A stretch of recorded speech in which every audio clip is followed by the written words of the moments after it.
Welcome to the Old Time Radio Westerns. I'm your host, Andrew Rhines, and let's get into this episode. This episode is going to be Challenge of the Yukon. Original air date is November 6, 1950, and the title is Friend in Need.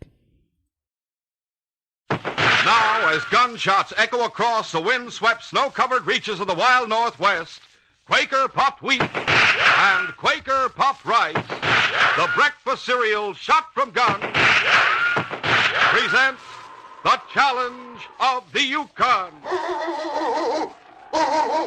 It's Yukon King, swiftest and strongest lead dog of the Northwest, blazing the trail for Sergeant Preston of the Northwest Mounted Police in his relentless pursuit of lawbreakers. On King, on you husky. Gold discovered in the Yukon. A stampede to the Klondike in the wild race for riches. Back to the days of the gold rush. With Quaker Puffed Wheat and Quaker Puffed Rice, bringing you the adventures of Sergeant Preston and his wonder dog, Yukon King, as they meet the Challenge of the Yukon.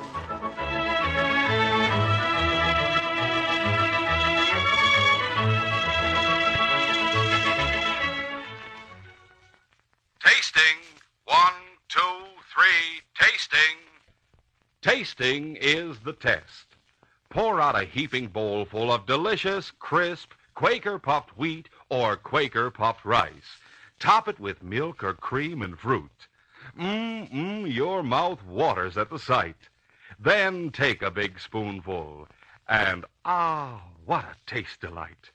Those crisp, king-size kernels of Quaker Puffed Wheat or rice are so deliciously tender, so nut-like in flavor, you want more and more. Taste them tomorrow morning for sure. Crisp, fresh, Quaker Puffed Wheat and Quaker Puffed Rice. Shot from guns.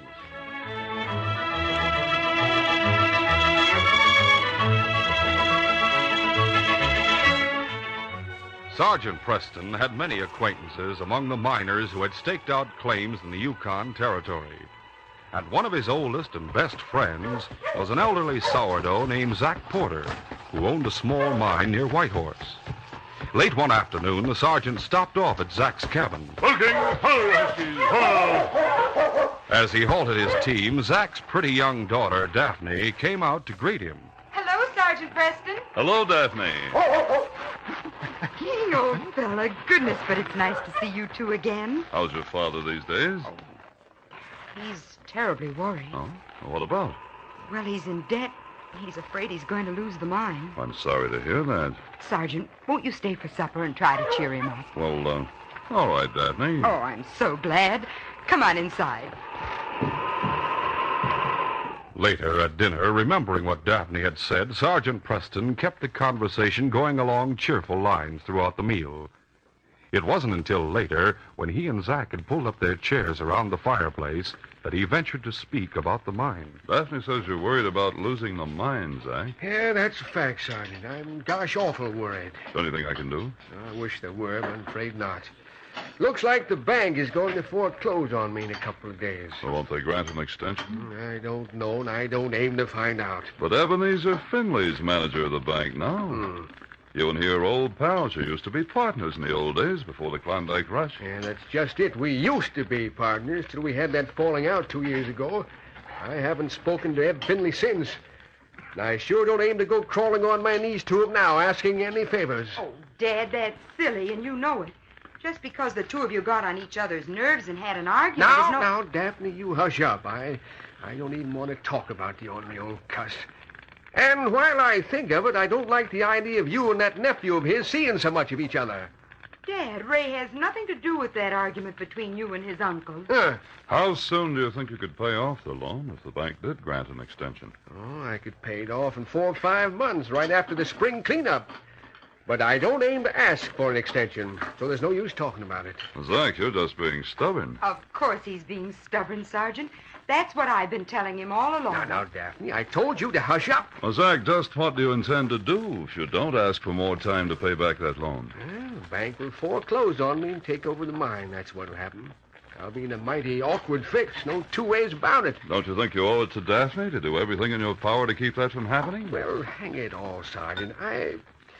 Oh, shucks, I don't know what to do. You and Finley never had any differences back in the old days. You went through a lot together before you struck it rich. Yeah, I reckon that's true. The whole doggone territory was a wilderness in those days. We were among the first sourdoughs up here. I'd left Daphne and her ma back in the States. Eb and I prospected together, bucked the trail together, and by thunder, plenty of times we've starved together, too. Eb hasn't forgotten that any more than you have. You can swallow your pride and bring yourself to ask for that extension. He may jump at the chance to make things up with you. Yes. Why don't you do it, Dad? Oh, Dad read it all. I just don't like the idea of... Oh, well, all right. For your sake, Daphne, I'll do it. The following day, Zach went to call on Ebenezer Finley at the bank in Whitehorse. When Zach walked into his office, he was smoking a large cigar and studying a financial report through gold-rimmed eyeglasses. He glanced up at Zach haughtily. Just have a chair, my good man. Well, what's that? I said have a chair. I'll be with you in a moment. Now then, let me see. Your name is... You know blame well what my name is, Eb Finley. Oh, yes. You're old Zach Porter. Of course, you... Old Zach Porter? By thunder, Time to keep your voice down and state your business promptly. I presume you've come to pay back that loan. Well, you presume wrong. I haven't come to pay it back. It's due next week, you know. Certainly, I know. What do you suppose I came here to see you about? That's what I'm trying to find out. Eb, you're going out of your way to make this hard for me. Pulling all this high hat stuff. I assure you I haven't got the vaguest idea what you're talking about. Well, the fact is, I am not in a position to pay back that loan just now. Well, what do you expect me to do about it? Like a dad-ratted fool, I came here hoping you'd grant me an extension. An extension? That's what I said. But I can see right now the whole... I'm sorry, Porter, but I'm afraid I can't risk the bank's money any further on a man of your character. Why, you... Either pay back the loan on time, or we'll have to foreclose and take over your mouth. Oh, I've taken enough of your guff, Eb Finley. And here, get that cigar out of your mouth. Now, see You here. tight-fisted old skinflint. If you weren't wearing glasses, I'd make you eat every word you've spoken to me since I came into this office. Don't threaten me, Porter, or I'll have you thrown out of here bodily. Oh, I should have known better than to come in here in the first place. You can't change a leopard's spots. And by thunder, you can't change a polecat's smell. Why, you confounded old buzzard, get out of my office. Don't worry. The sooner I get out of here, the better I'll like it. I need a change of air. As Zach opened the door to leave, he collided with Eb's nephew, young Ray Finley, who was just entering the office. Oh, I beg your pardon, Mr. Porter. Oh, so it's you, eh? Yes, sir, and I'm glad I bumped into you this way. You... I mean, I'm glad we met. Well, that's a dang sight more than I can say. I wanted to talk to you. Talk to me? About what? About Daphne.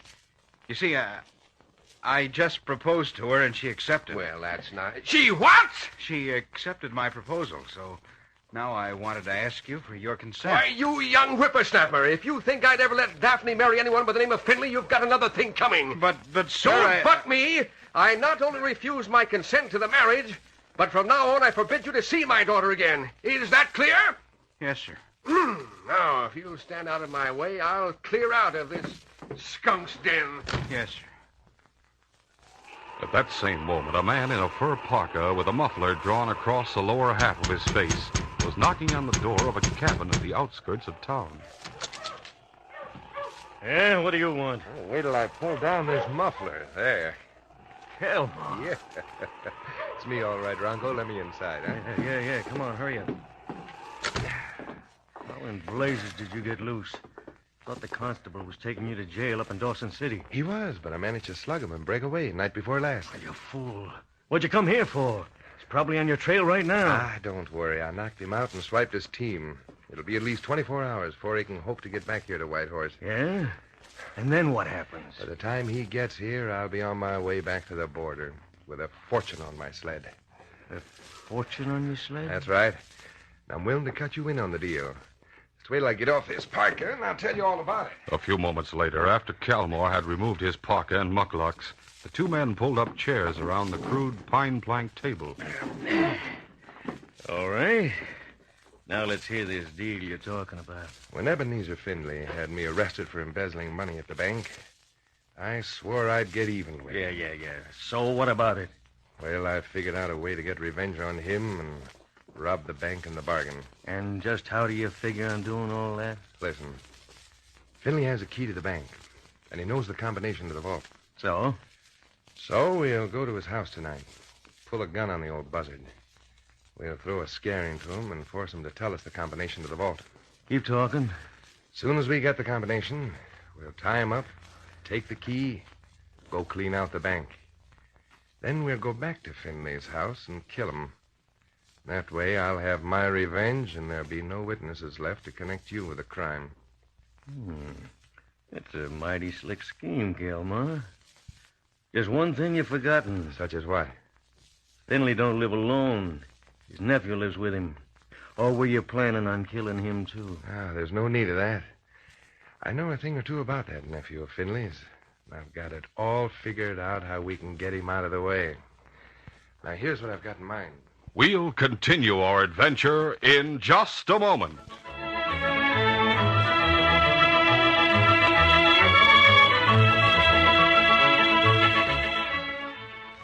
You know, fellas and girls, I was thinking about the swell Halloween party I went to last week. Hey, what goes on here? Who are you? I say, who are you? I am a ghost. A ghost? Oh. Yes, my name's Pete, and I'm tired.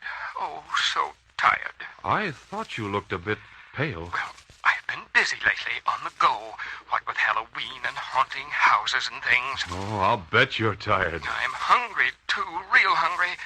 Haven't even had breakfast yet. What? No breakfast? Never do. Well, no wonder you look so thin. Why, I can hardly even see you. No offense, man, of course. That's okay. Look, don't you know everyone, even ghosts, ought to eat a good breakfast? Oh? Sure. Never found a breakfast I really liked. Well, did you ever try a breakfast of Quaker puffed wheat or Quaker puffed rice topped with milk or cream and fruit? No. Say, you don't know what you're missing. Swellest breakfast you ever tasted. Good for you, too. Man, oh man, Quaker puffed wheat and Quaker puffed rice are crisp, tender, king-size kernels of premium wheat or rice shot from guns. Mercy. Guns, did you say? Yup. Quaker puffed wheat and Quaker puffed rice are shot from guns to make 'em bigger and better tasting. That's a terrific idea. Why don't you try 'em? I'm going to. Well, sir, fellas and girls, at least Pete the Ghost is on the right track. And don't you forget to stow away those delicious, nourishing breakfasts of Quaker puffed wheat or Quaker puffed rice topped with milk or cream and fruit. Ask Mom to keep a good supply of both delicious kinds on hand at all times. You'll go for rice or wheat shot from guns. That's the original, the one and only Quaker puffed rice and Quaker puffed wheat. Shot from guns.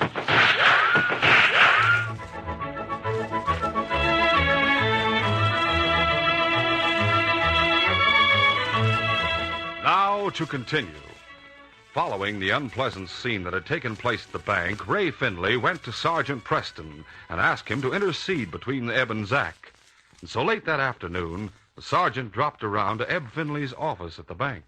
Have a chair, Sergeant. Thanks, Eb. Now, what can I do for you? Well, about that loan of Zach Porter's, don't you suppose you could see your way clear to granting him the extension? That old reprobate, he'll get no more time from me. Either he pays off the loan when it's due or I'll foreclose. Well, do you mind telling me your reason for taking such an attitude? Because he insulted me, that's why. Well, I know Zach has a quick temper, but let's be honest, Eb. You sure you didn't say something to make him angry? Well, I'll admit I patronized him a bit, but that's no reason for him to call me a polecat and a tight-fisted old skinflint. Matter of fact, I was intending all along to grant him the extension, after I'd had some fun with him. I see, and the fun got out of hand. Zach Porter is a low-down, backbiting old scoundrel. I found that out when he and I were partners, and by thunder, I see no reason to change my opinion of him now. You can't convince me of that any more than you can convince yourself. You and Zach went through too many hardships together in the old days. You know perfectly well there's lots of affection between the two of you, but you're both too stubborn to admit it. Well, I'll tell you what I'll do. If Zach will tender me a full apology for those names he called me, I'll grant him that extension. You're asking a lot of human nature, Ed, but it's worth a try. I'll stop off at the mine this evening and tell Zach to come see you. That evening, Sergeant Preston had to travel a few miles north of town on an official errand. En route, he stopped off to see Zach Porter and Daphne and told them about his visit to Eb Finley. I had a talk with Eb Finley this afternoon. Oh, what did he have to say, Sergeant? Personally, I'm not interested in what the old tightwad had to say. Well, in that case, I won't tell you. But I'll say this much, Zach. If you'll go into town tonight and talk things over with Eb, I've an idea you'll both see things in a different light. No, I'll do nothing of the sort. Oh, now, Dad, be reasonable. I tried being reasonable with the old buzzard, and you see where it got me. Just between ourselves, Eb admitted he'd been a bit overbearing, but I think he realizes that was a mistake. Why don't you have one more talk with him? Yes, please, Dad. Well, dagnabbit. Well, all right. I'll see the old skinflint once more. Somewhat later that evening, at Eb Finley's house in town, Eb and his nephew were seated around the fireplace when they heard a knock at the door. Maybe that's Zach Porter. I'll go see. Ray got up from his chair and walked out to the vestibule, which shielded the rest of the house from blasts of wind that blew in whenever the door was opened. It's funny. There's no one here. As he shut the door, Ray suddenly noticed an envelope lying on the floor. Letter. It's addressed to me. Who was it, Ray? I don't know. When I opened the door, there was no one there. Whoever it was apparently slipped this letter under the door. Letter? Well, let's see it. It's for me. Dear Ray, it's very important that I see you at once. Please meet me right away in front of the warehouse at the steamboat landing. And it's signed Daphne. No, she's probably cooked up some scheme to get Zach Porter's consent to your marriage. If you ask me, you're mighty lucky he won't give his consent. I'm sorry, Uncle Eb, but I don't feel that way. I'm going to the warehouse and find out what this is all about. Putting on his parka, Ray left the house and headed toward the river. The Yukon had long since frozen over, and the steamboat landing was dark and deserted. When he arrived at the warehouse, Daphne was nowhere in sight. Looks like she isn't here yet. Golly, I'd certainly like to know why she wrote me that letter. As Ray paced back and forth in front of the warehouse, a figure suddenly materialized from the shadows and closed in behind him. Don't turn around. Hey, silly. what the... Just get your hands up. Hey, what is this? I said get your hands up. That's better. Now I'll show you what it's all about. No. All right, Bronco. I've knocked him out. The coast is clear. So far, so good. What'll we do with him? We'll tie him up and gag him. Dump him somewhere out of sight. Then we'll go back to the house and attend to Eb Finley. A short time later, Zach Porter arrived at Eb Finley's house. Eb opened the door in answer to his knock.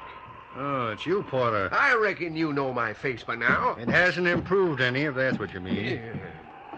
Come into the front room. I'll tell you right now, it wasn't my idea to come here. Well, it wasn't my idea either. Sergeant Preston talked me into it. Well, you're here, so you may as well take off your parka and sit down. Yes. I suppose you want to continue our discussion about that loan. It's not a question of discussing it. Either you'll grant me the extension or you won't. I don't aim to get down on my knees to you. Well, as I told the sergeant, I'll take the matter under advisement if you'll tender me a full apology. If I'll what? If you'll tender me a full apology for those names you called me this morning. Ed Finley, I'm not tendering you an apology for anything. In that case, there's nothing more to be said. There's a heap more to be said, and I'm going to say it right now. I always knew you were a low-down, sneaking, tight-fisted, hammer-headed old reptile. I've taken just about enough from you, you shiftless old reprobate. If you don't get your carcass off these premises, Now, hold on a minute while I answer the door. Don't worry, I've got plenty more to say before I leave here. Reach, Finley. Don't try slamming that door. Kelmar. That's right. Back to settle up the score with you. I thought the constable was taking you to jail up in Dawson City. That's what the constable thought, too. But he learned different. Now keep your hands up high. Come on, Ronco. The shades had been drawn, and consequently, the crooks didn't suspect that Eb had a visitor sitting in the front room beyond the vestibule. Now start backing up. But Zach had overheard everything and had grabbed up a footstool to use as a weapon. He waited tensely until Kalmar emerged into view. I told you I'd get revenge on you, Finley, and now I am... Why, good work, Zach. Grab his gun, Eb. Why, you... Eb Finley had grabbed Kalmar's gun hand as he reeled under the blow from the footstool. At the same time, Zach struggled with the other crook, whose gun was still in his holster. Help, police! Help! Eb and Zach fought desperately, but the struggle was too uneven. The crooks were younger and much more active. They finally subdued the two elderly men and covered them with their guns. Now then, Finley. One more yell out of you, and I'll blast you into the middle of next week. And the same goes for you, Porter. What are you intending to do? First of all, you're going to hand over the key to the bank. Then you're going to tell us the combination to the vault. I'll do no such thing. You'll kick through all right after we've worked you over a bit. You know, Ronco, I'm really going to enjoy making this old buzzard talk. About an hour and a half later, Sergeant Preston arrived back in town. He was driving his team along the riverfront on his way to the police post.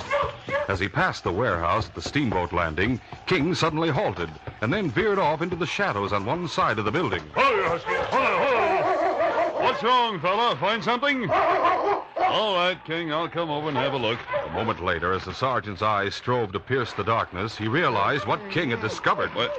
A man tied and gagged. I'd better carry you out into the moonlight, fella, where I can see you better. What? Ray Finley, wait a second. I'll have this gag off you. Thanks, Sergeant. All right. Well, I'm plenty cold. There must be a lump on the back of my head. Otherwise, I'm okay. I'll cut these ropes. Tell me what happened. I got a message tonight asking me to come down here to the warehouse. It was signed Daphne, but it must have been a trick. When I got here, some fella shoved a gun in my back and then knocked me over the head. Any idea who he was? No, it's a complete mystery. His voice sounded rather familiar, but I never got a look at his face. There, you're free. Thanks again. What in the dickens do you suppose his game was? Just a practical joke? And so, he has a queer sense of humor. Ray, it looks to me as though someone wanted to get you out of the house tonight and keep you out. Come on, we better go and see if your uncle's all right. Meanwhile, after forcing Eb to hand over the key to the bank and reveal the combination to the vault, the two crooks had carried out the robbery successfully and were just returning to the house. Hey, by jingo, Kalmar, this scheme of yours sure paid off. You got over $200,000 in currency out of the bank vault. Sure. I told you we'd be leaving town with a fortune. All we got to do now is get rid of Porter and Finley, and we'll hightail it to the border. Groping their way through the darkness, the two crooks made their way into the front room and lit the lamp. Well, here they are. Just the way we left them. Take off Finley's gag, Ronco. I want to hear what he has to say for himself before I put a bullet in his head. Sure thing, Kalmar. All right, sit still there. Wait a minute. There, it's off. By thunder, Kalmar, you won't get away with this. Who knows? Maybe you're right. But it won't do you any good, even if the law does catch up with us. Anything else you'd like to say before I pull this trigger? You mean you're really going to kill us? Well, what do you think? Hey, wait a minute. Someone's stopping outside. Help! Help! You old goat! That's it. Keep your hand clapped over his mouth. What blazes are we going to do? Sit tight. It's all we can do. Maybe whoever it is will just knock and go away. And what if he opens the door and walks right in? In that case, we'll greet him with a dose of lead. The two crooks waited tensely to see what would happen. A moment later, they heard the front door open and steps enter the vestibule. Who's in there? This is Sergeant Preston, Northwest Mounted Police. I'll give you until I count 10 to come forward with your hands up. With their attention focused on the sound of the sergeant's voice, the two crooks never realized that King was creeping up on them quietly from the back room of the house. Ray Finley had let him in the back way, and the slight noise of the back door opening was covered by the sergeant's voice. Suddenly, the great dog sprang at Kalmar. No! Hey, where'd this dog come from? Help me, Ronco! I'll get him! No, you don't. Oh! Up against the wall, mister. Away from that gun I just shot out of your hand. All right, I'm doing it. Call off this dog, Mounty. Get him away from me. So you escaped from the constable, eh, Kalmar? Watch him, boy, while I pick up his guns. Get him off of me. All right, down, King. Get up on your feet, Kalmar, and don't try any false moves. I won't. You and Ronco are under arrest in the name of the Crown. 10 minutes later, the two crooks had been handcuffed, and Eb and Zach had been untied. Well, Sergeant, you sure showed up in the nick of time. Those two scoundrels are going to kill the both of us. Well, I imagine it's not the first bad situation you two faced together. No, that's a mighty true statement. Which reminds me, Zach, I never did thank you for the way you pitched in and tried to save me when Kalmar first showed up. Oh, shucks, no need to thank me. I was looking out for my own skin. We sure piled into 'em, didn't we, Em? I'll say we did. It was like old times, before the Mounties came to the territory. Yeah, those were the days. Oh, dag nabbit, Zach. I reckon we've been a couple of old fools holding a grudge against each other the way we did. Tell you the truth, I've wanted to make it up with you plenty of times, but I was too doggone stubborn. Yeah, same here. Oh, by the way, about that loan. You may have that extension. Take all the time you want. Em, that's mighty white of you. Mr. Porter, what about Daphne and me getting married? Sure. Go ahead and get hitched if you want to. Oh, I couldn't have stopped Daphne from marrying you anyhow once she made up her mind. Oh, thank you, sir. Say, while we're passing out thanks, I reckon we all owe a big debt of gratitude to Sergeant Preston and King. That's We right, sure Em. do. We've already had our thanks, hearing what's just been said, haven't we, King? Yes, boy. This case is closed.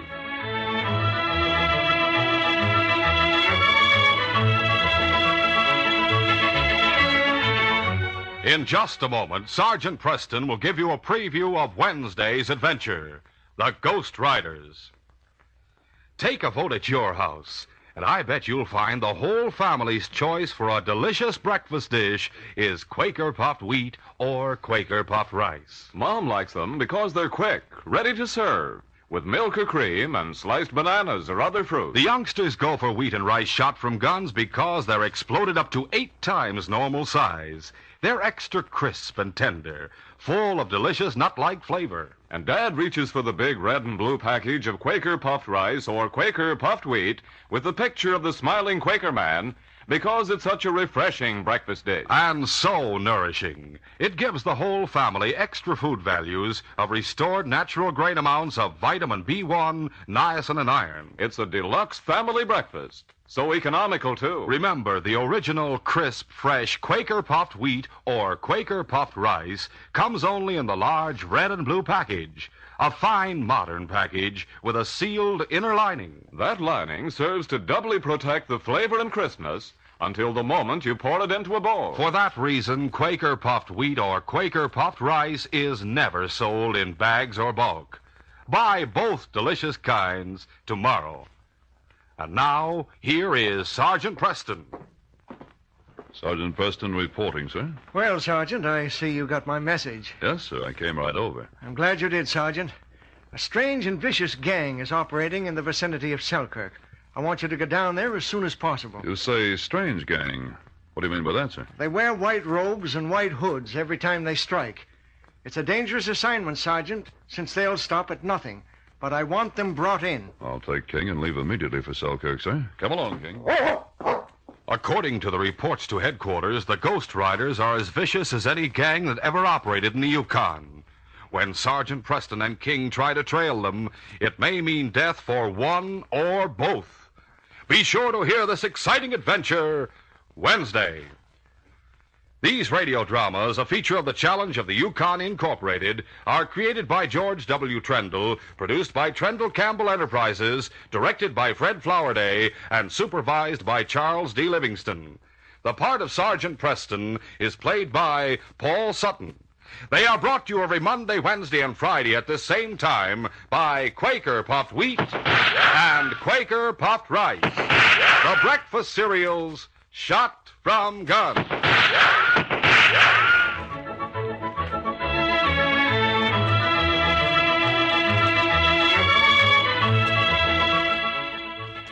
Your best bet for hot breakfast is Quaker Oats.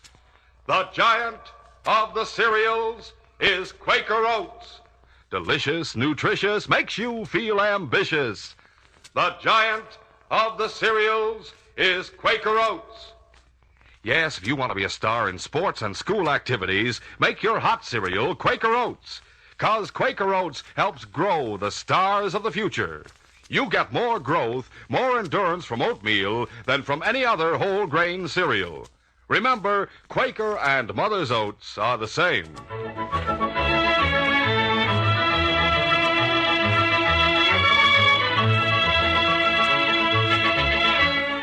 This is J. Michael wishing you goodbye, good luck, and good health from Quaker Puffed Wheat and Quaker Puffed Rice. So long.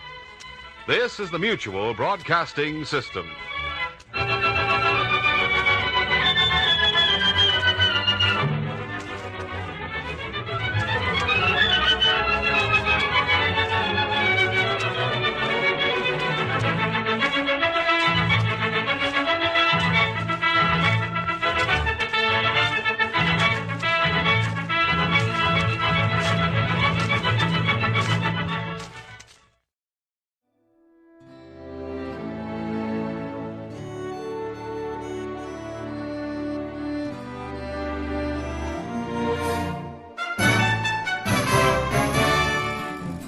This has been a presentation of OTRWesterns.com, and we hope you enjoyed.